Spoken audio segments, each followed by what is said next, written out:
I'm Rick Crosslin, Indiana. Heidi Albin from Mays, Kansas. This is Raisa Eady. I teach in Alabama. Liz Landis. I'm a teacher in Pennsylvania. Nick Williams. I teach physics, engineering, and biology here in California, and I won the Milken Educator Award in 2015.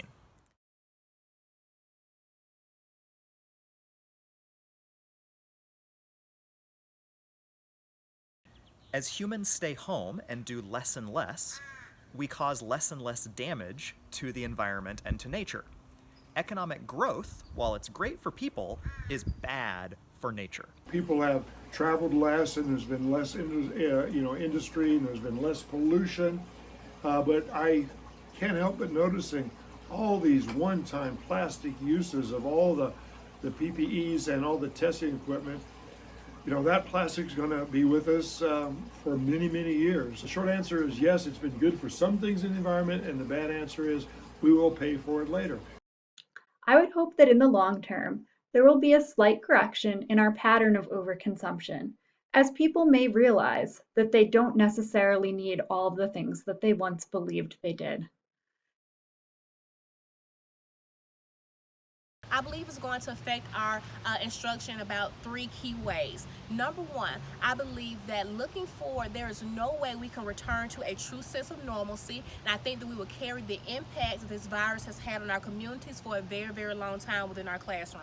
Number two, I do think that when we begin to teach things like viruses, genetics, population, ecology, and so forth, I think it's going to have such a tangible effect and influence on our students because they've actually lived through a global pandemic. And number three, there is no way that any educator can move past these points without getting pushed out of our comfort zone. With all of the virtual learning and the blended learning, it has forced us to step out of our bubble and try different things and learn different things to try to help to continue instruction in the best ways for our students. Many of us have learned so much, not only about technology, but also about flexibility and grace during this time. I know that I will never again take for granted the relationships that can be fostered within the walls of a classroom. I'm so excited to be able to get back to school next year and be able to actually work one-on-one with kids again, because the online simulators for things like circuits and experiments are just not quite as great as the face-to-face instruction and doing it hands-on together.